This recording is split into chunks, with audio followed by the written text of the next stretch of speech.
Hello and welcome back to the Scoop with Coop. I'm of course Coop, and in today's video, we're going to be answering the question on if Fernando Mendoza should start opening week for the Las Vegas Raiders. Now, before we jump into that, I do just want to say we are so close to 100 subscribers, so make sure to go ahead and like and subscribe as it's absolutely crucial to the channel. We are so close to it, and I can't believe that the channel is almost at that point, but we're not there yet, so make sure to go ahead and subscribe. But with that out of the way, let's jump straight into it. And when looking at Fernando Mendoza, right, a couple of things from the preseason game stood out to me a little bit. One, he did look good. He did look good. I broke down a play on, this channel. So if you want to go see it, just go check out the channel and you can go find it. But to me, what is interesting about Fernando Mendoza and whether or not he should start for this Raiders team is the coverage he faced in that Cardinals game was very vanilla. Very. I mean, it is a lot of times it was literally either cover two, cover one man, or cover two man.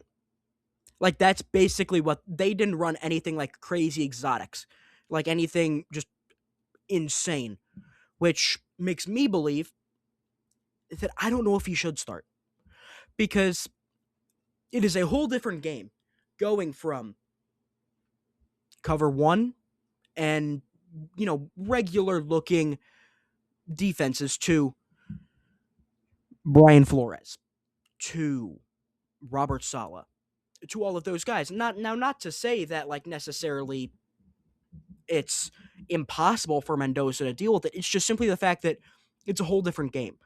Because what you can call the ticky-tack vanilla stuff can work in the preseason because no team wants to give out tape. Because I guarantee you that if they were to run that type of defense, their coordinators would have been fired by like week 2.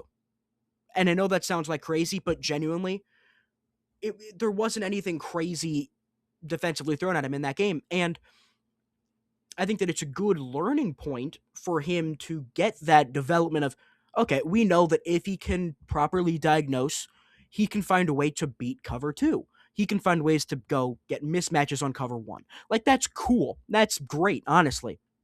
But no team just runs straight cover 2 every single game and is cool with it, right?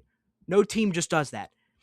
Very, very rarely has that happened in NFL history, and the times that it has is where you get coaches fired by midseason. And the thing with, Fernando Mendoza is he is still a young quarterback. And I know that he came in, where he had that one great year at Indiana, but it's not like he's played like 7 years of college football and is similar to, I guess, a Bo Nix where he has that much experience and games under his belt. That isn't necessarily true. And you factor that in with the offense he ran at Indiana is not an NFL offense. I might make a breakdown about how the NFL game completely different to college and why so many quarterbacks fail in the NFL when they were dominant in college. But that's for another day. What Fernando Mendoza did in college was phenomenal, right? No doubt about it. He won a lot, and all credit to him. But per game, there were maybe 4 NFL throws in there where the difference between the averages of RPOs and screens called at the college level, that's pretty high. That's a good chunk of your offense right there. Whereas in the NFL, that's just not the case. You're going to have to drive the ball down the field. You're going to have to get the ball into tighter windows, and you're going to need to thread the needle a lot more frequently. And what makes me nervous about that is this is a first-time head coach in Klint Kubiak, which I do think Klint is a fantastic offensive mind. But the problem, though, is that you're asking someone who doesn't have experience facing the insane defenses, right? And if you don't believe my word for it, right, and you think that I'm just some loser on the internet, what do I know? If NFL quarterbacks are saying it, and I implore you to go watch the quarterback show, because Cam Ward, in a film breakdown, was like, I don't know what this is. And it's a play that, yes, it is a little bit of a crazy look thrown at him. But that's not out of the ordinary for that type of thing to occur. So if you have a quarterback who is less experienced than Cam Ward,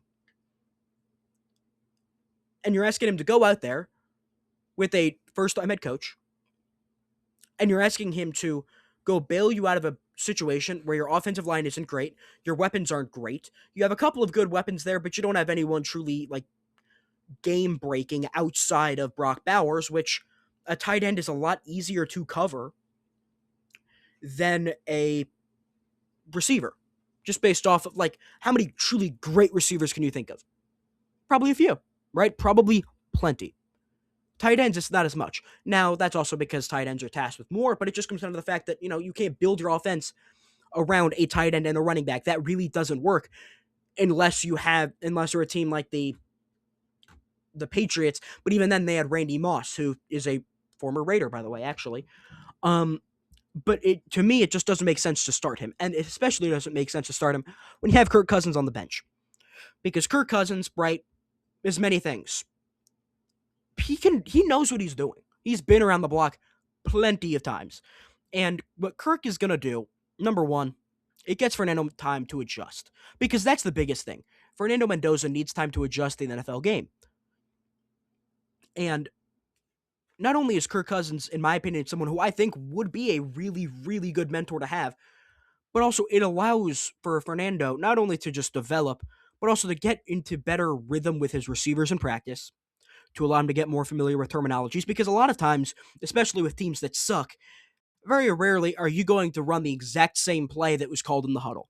Oftentimes, you would want to like change the play or adjust protection and do that type of stuff, which, I mean, that is a learning curve, right? Because Fernando Mendoza, for as good as he was, wasn't always setting the protections at Indiana as their center. I forget his name, but I know he got drafted, I think to the Titans. But I know he was also very good at setting protections, where you're having a ton of things coming at you all at once. In my opinion, never really a smart idea to just throw it to the Wolves, throwing a young quarterback to the Wolves. And it's also, I don't think this is like a team that we need this guy to work out like right now, or else we are doomed. Like, this isn't like a Vikings situation. This isn't like a few years ago with the Jets where they had everything right except for the quarterback. Like, this isn't one of those cases. You don't need him to be phenomenal this year. You don't. If he sucks, you know what? Honestly, not a bad day. Not a bad thing. Not a bad day at the office. Because at the very least, you can go out and get, like, if he's that terrible, you have the number one pick. Presumably, you go trade that pick and you can get an absolute ransom, including, but not limited to, a franchise tackle or a franchise receiver, which those two things are absolutely monumental. And I think that with it, the earliest time that I would be okay with Mendoza starting is like bare minimum week 6, where it's like, you know what, you've had the time to learn from Kirk, you've had the time to understand what's going on in your offense and what's asked of you. And it also depends on the matchup as well. Like, if it's a team such as like the Dolphins, you know what, I wouldn't be too opposed to it. But if it's a team like Seattle, no, go on to the next week. Like, quick sim that week, go to the future one. Like, just wrap it up and keep moving. But so that plays into it. And then also, I don't necessarily think that there's pressure right now. Like, this isn't a coaching staff where it's like, this guy has to work out or else we are all gone. Like, this isn't like a Cleveland last year. This isn't like a, trying to find a different example here, like that Jets front office where it's like with Joe Douglas and all that, where it's like, this has to work out or else we're all fired. This isn't like one of those situations, or like the Giants last year, where it's like, we need Jackson Dart to go win games.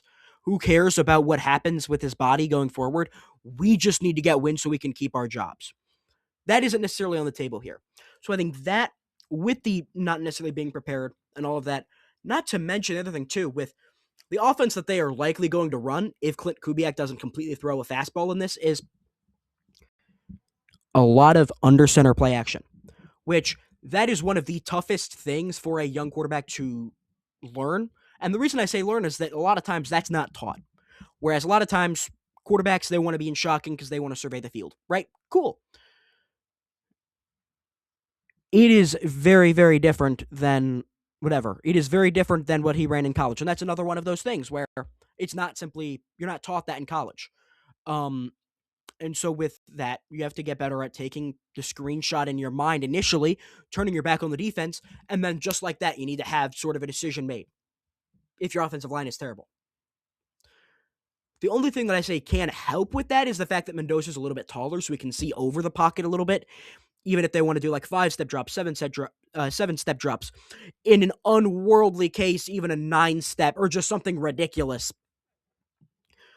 At least Mendoza's size helps with that, as well as him being a pretty good athlete. I think that helps a little bit. But I think that with all of this change coming in, I don't think it's a great idea to start him right out of the gate. This Raiders team is not going to be good this year. I think they could be one of those, like, I could see them being very similar to, like, one of those teams where they knock off a team or two, but they don't, like, actually contend for playoff spots. If they can go, like, 7-10, that's a success to me. And I don't see why you, like, I understand wanting to get him reps. I understand that viewpoint, but I just don't think that doing it right out of the gate is the best way to go. I think that you need to have patience.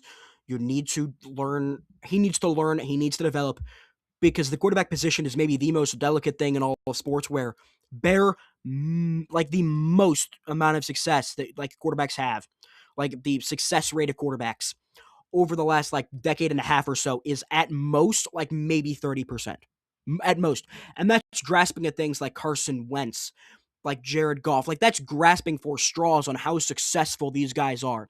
And if you have one of them, I think you need to do all that you can to protect them. Mainly protect them from themselves and don't allow them to put themselves in bad positions.